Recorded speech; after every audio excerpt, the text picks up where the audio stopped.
한국으로 여행을 오는 외국인들의 수요가 폭발적으로 늘어난 이유는 아마 한두 가지가 아닐 것입니다. 한국 드라마에서 보던 포장마차를 경험해보고 싶어서 온 외국인들도 있고, 또한 K-팝의 성지인 나라의 한국 사람들은 과연 어떤 모습으로 살고 있을지 궁금해서 오는 사례들도 많은데요. 또한 요즘에는 신혼여행으로 한국을 찾는 커플들의 수도 꾸준히 늘어만 가는 추세라고 합니다. 오늘 알아볼 사연은 체코의 한 신혼부부가 한국으로 오면서 생긴 일입니다. 어떤 일들이 있었는지 지금부터 함께 살펴보겠습니다. 저희는 체코에서 살고 있고 아직은 알콩달콩 신혼살림을 즐기고 있는 신혼부부입니다. 남편은 글 쓰는 재주가 없어서 아내인 제가 사연을 보내드려요. 한국과 일본을 다니며 너무나도 인상적인 일들이 있었기에 앞으로 이 두 나라를 여행하실 외국인들이 저희 부부의 경험담을 참고하셔서 여행했으면 합니다. 저희는 2년 전에 결혼했어요. 코로나가 한창인 시기였기에 저희는 결혼식은 따로 진행하지는 않았고요. 조촐하게 가족들과 친한 친구 몇 명만 불러서 식사를 하는 정도로 마무리했습니다. 어차피 결혼식이야 해도 그만 안 해도 그만이었는데요. 저는 학창 시절부터 꿈꿔왔던 신혼여행이 있었어요. 음악을 너무 좋아하는 저는 한국과 일본의 음악에 아주 푹 빠져서 살아왔었죠. 90년대까지만 해도 전 세계적으로 J-팝이 유명했기에 저 역시 일본의 애니메이션 노래라던가 가요를 들어왔지만 2000년대에 들어서고 나서는 거의 한국 음악만 들었습니다. 일본 음악 산업이 아직까지 예전 분위기 그대로의 음악 스타일을 고수하는 게 이제는 식상하고 좀 질리더라고요. K-팝은 장르가 엄청나게 다양한 편이에요. 10대부터 어른들까지 전 세대가 즐길 수 있는 장르들이 많아요. 심지어 요즘에는 한국의 트로트까지 해외에서 붐이더라고요. 제가 알기로 트로트는 기성세대들이 주로 듣는 음악인 줄 알았는데 요즘에는 송가인이나 이명웅 등 젊은 친구들이 트로트의 장르를 더욱 발전시키는 것 같더라고요. 이런 다양성만 봐도 지금의 일본 음악은 한국에 비해 너무나도 구식 스타일이 되어버렸죠. 그래서 저는 한국만 가도 상관없었는데 남편은 일본 여행에 더 관심이 있었어요. 체코에서 주로 먹어왔던 일본 음식들을 일본 본고장에 직접 가서 먹어보고 싶다고 하면서요.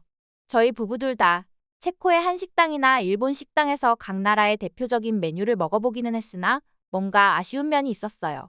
그래서 꼭 현지에 가서 먹어보고 싶은 마음이 있었던 남편은 일본 음식이 더 입맛에 맞았는지 무리를 해서라도 일본에도 다녀오자고 하더라고요. 뭐 어쨌든 저도 제가 가고 싶어 했던 한국에 가니까 남편 의견 역시 존중해주기로 했습니다. 그런 이유로 저희 부부는 대망의 한일 여행을 출발하게 되었습니다. 그런데 출발 전에도 저희 부부는 좀 삐걱거렸어요. 과연 한국과 일본 중 어느 나라부터 먼저 가는 게 좋을지에 대해 의견이 맞지 않았기 때문이었죠. 저는 어쨌든 한국에 가보는 게 꿈이어서 일본에 먼저 갔다가 한국에 방문하는 걸 원했는데 남편은 정반대였어요. 결국 말도 안 되는 유치한 방법으로 첫 번째 목적지를 정했고 가위바위보에서 이긴 남편 의견을 따라 한국에 먼저 오기로 했습니다. 그런 이유로 저희 부부는 한국에 도착하게 되었는데요. 코로나로 인한 거리두기가 해제되면서 해외로 여행을 가는 여행자들이 많아졌다는 소식은 뉴스에서 들어서 알고는 있었지만 인천공항에 도착하고 나서 엄청나게 놀라게 되었어요. 대체 이렇게나 많은 외국인이 한국을 찾을 줄은 저희 부부는 예상 못했거든요. 게다가 평일 오후에 도착하는 비행기여서 사람이 많이 없을 시간인 줄 생각하고 왔는데 예상보다 많은 외국인이 출국 심사를 받는 것을 보고는 저 말고도 한국으로 오고 싶어하는 외국인들은 많구나라는 생각이 들었습니다. 그렇게 거의 2시간이 걸릴 만큼 출국장을 빠져나오는 데에 기진맥진해진 저희 부부는 공항버스를 타러 출국장 밖으로 나가게 되었어요.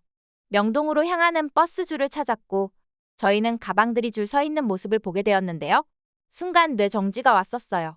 가방 주인들은 다 어디 가고 덩그러니 캐리어들만 줄을 서 있는 모습을 보고 저희는 맨 끝에 캐리어 뒤에 섰습니다. 알고 보니 저희 앞에 줄을 세워둔 캐리어는 한국인들의 것이었어요. 그들은 공항버스 도착 시간이 10여 분 이상 더 남았기에 캐리어를 이용해 줄을 만들어 놓은 것이었죠. 참 재밌기도 했지만 한국인의 양심과 믿음에 대해서 다시 한번 생각하게 되었습니다. 물론 가까운 벤치에서 본인들의 가방을 지켜보고는 있겠지만 다른 해외 같으면 날치기범들이나 강도들이 차를 몰고 지나가면서 가방을 가로채어 본인들의 자동차로 넣어버릴 수도 있는데 한국에서는 그런 걱정을 전혀 할 필요가 없다는 걸 보여주는 것 같았어요. 그렇게 신기하면서도 놀라운 인상을 받고 저희는 버스를 타고 명동 숙소로 향했습니다. 그렇게 6박 7일간의 서울 여행을 하게 되었는데요. 한국은 지폐를 쓸 일이 전혀 없더라고요. 저희 부부는 당연히 체코 화폐를 한국 돈으로 환전을 해왔고 심지어 지갑 속에 여행 내내 넣어서 다녔는데 나중에 일본으로 떠날 때까지 그 현금을 써본 일은 한 번도 없었어요. 대중교통, 식당, 카페, 심지어 편의점이나 1,000원도 안 되는 값싼 물건을 계산할 때도 카드 한 장만 있으면 모든 게 해결됐으니까요. 왜 한국이 디지털 강국인지 느끼게 되는 일주일이었는데요. 이 당시 한국을 돌아다니면서 느꼈던 한국만의 편리한 생활이 반대로 일본에 가서는 말도 안 되는 불편함 속에서 지내게 될 줄은 꿈에도 몰랐습니다. 그렇게 저희 부부는 한국을 돌아다니면서 많은 관광과 먹거리를 즐겼는데요. 한식은 그야말로 저희 부부의 입맛에 너무나도 잘 맞았습니다. 제 남편은 한국에 오기 전까지만 해도 한식은 김치뿐인 줄 알았던 사람이에요. 뭐 기껏 해봐야 비빔밥 정도 더 아는 수준이었어요. 그러나 한국의 먹거리는 그 종류가 너무나 다양해서 매 끼니 다른 음식을 먹는 것만으로도 여행이 될 만큼 즐거웠습니다. 남편은 한국을 떠날 때까지 매일 먹었던 한식이 있었어요. 바로 김밥이었습니다. 김밥을 처음 접해본 제 남편은 첫인상은 좋지 않았다고 했어요. 검은색 종이 안에 밥과 야채를 넣은 모습은 식욕을 떨어뜨리는 것 같대나 뭐라나. 어쨌든 저는 남편에게 참치김밥을 한번 먹어보자고 했고 유명한 체인점 중 한 곳을 들어가게 되었습니다. 그곳에서 참치김밥 한 줄을 포장해서 근처 공원에 앉아서 먹었는데요. 제 남편은 처음에는 먹기를 거부하면서 저만 먹으라고 했었지만 이내 한 입 먹고 나서는 거의 한 줄을 다 먹더라고요. 참치, 밥, 그리고 다른 야채들. 다 아는 맛인데 어떻게 김에 들어가니까 이렇게 맛이 달라질 수 있냐며 어이없어 하면서도 신세계를 맛본 듯 좋아했어요.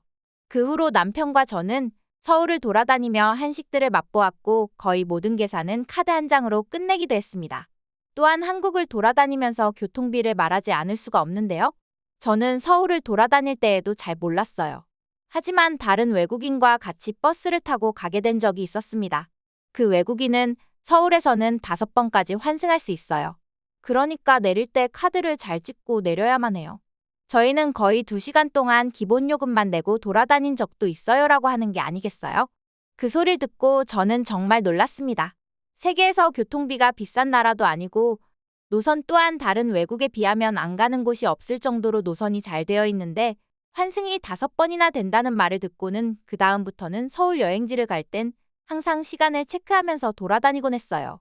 그렇게 저희 부부는 일주일간의 한국에서의 여행을 마무리하고 일본으로 떠날 준비를 했습니다. 일본으로 떠나는 전날, 저와 제 남편은 환전에 대해 고민을 했어요. 한국에서는 환전해온 현찰을 쓰지도 못하고 가지고 있는데 일본에 가서도 만약 그런 상황이 벌어지면 현금 다발을 들고 다닐 수는 없는 문제였죠. 저희 부부는 한국도 이렇게 스마트폰 결제와 카드 결제가 생활화되어 있는데 일본 역시 마찬가지겠지라고 생각했습니다. 사실 의심도 하지 않았어요. 제가 한국의 문화를 좋아하긴 하지만 IT 기술이나 실생활에서 편리함을 느끼는 나라는 일본이 한국보다 나을 거라고 생각했었거든요.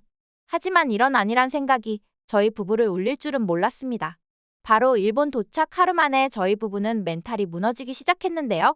일본 숙소에 도착해서 짐을 풀고 근처 식당에 가서 밥을 먹었습니다. 남편은 일본 음식에 대한 기대감이 엄청 컸던 사람이에요. 라멘, 덮밥, 철판 요리 등 체코에 있을 때도 일본 요리를 자주 먹을 만큼 좋아했는데요. 하지만 첫날부터 일본 음식들을 먹으면서 체코로 돌아가는 날이 될 때까지 남편의 식사 시간은 웃을 수 없을 정도였습니다. 거의 간장 소스로 된 요리가 전부였기 때문인데요. 한국처럼 다양한 소스로 맛을 낸 게 아닌 대부분은 간장 소스만 이용하는 일본 요리에 남편은 아연실색하게 된 것이었어요. 일본에서의 첫 식사 때부터 남편은 한식을 먹고 싶다고 하더라고요. 저는 어이가 없었지만 일단은 일본에 왔으니 맛있게 먹자고 타일렀습니다. 하지만 저희 부부에게 더욱 가혹한 일들이 생기게 되었어요. 바로 식사비를 결제하기 위해서 계산하려고 카드를 꺼내줬는데요. 그 식당은 카드를 받지 않는다고 하더라고요. 아니 지금이 90년대도 아니고 아직도 카드를 받지 않는 나라가 있다는 게 믿을 수가 없을 지경이었습니다. 저희 부부는 지갑을 탈탈 털어 현금을 겨우 마련해서 일단 계산은 하고 나왔는데요. 저와 남편은 숙소에 돌아오자마자 환전하기로 마음을 먹었습니다. 일본을 여행하는 내내 저는 두 개의 지갑을 가지고 다녔는데요. 하나는 지폐를 넣는 지갑 그리고 또 하나는 동전을 넣는 지갑이었어요. 한국은 현금은커녕 카드 없이 스마트폰만으로도 계산이 되는 게 대부분인데 너무나 대조가 되더라고요. 한국에서 편한지도 모를 정도로 이용했던 결제 시스템이 일본으로 오니까 그 절실함이 커져만 갔죠. 사실 이거 하나만으로도 저는 일본을 떠나고 싶었어요. 지폐는 그렇다 치더라도 아직도 동전을 이용하는 문화가 있고 또한 엄청나게 자주 쓴다는 게 너무나도 적응이 되지 않았습니다. 남편 역시 음식이나 생활의 편리함, 모두 일본이 한국보다 앞서 나가고 있다고 생각했지만 일주일 동안 여행하면서 이런 환상은 모두 깨진 것 같았어요. 심지어 교통비까지 한국에 비해 터무니없이 비싸니까 여행 경비 지출이 늘어나는 게 매일 보일 정도였습니다. 체코로 떠나기 전날 남편은 저에게 그러더군요. 이럴 줄 알았으면 그냥 한국에서 2주 있을 걸 그랬어. 아니면 차라리 일본부터 왔으면 좋았을 걸. 그럼 한국에 가서 편안한 관광을 즐기면서 좋은 추억을 갖고 체코로 돌아갔을 거 아냐? 미안해 자기야. 나 때문에. 어쩔 수 없었습니다. 저희 둘 다 한국과 일본 여행은 처음이었고 이런 결과 역시 예상하지 못했으니까요. 그래서 만약에 다음번에 기회가 있어서 아시아를 오게 된다면 무조건 한국에서만 지내기로 약속하며 체코로 돌아오게 되었어요. 한국은 참 살기 좋은 나라였습니다. 그렇게 좋은 환경에서 사는 한국인이 부러울 지경이었으니까요. 오늘은 체코에서 한국과 일본으로 신혼여행을 다녀온 커플의 사연을 보셨는데요. 오늘 영상은 여기까지입니다. 시청해주셔서 고개 숙여 깊이 감사드립니다. 구독과 좋아요, 알림 설정은 영상을 제작하는 데 있어 큰 힘이 됩니다.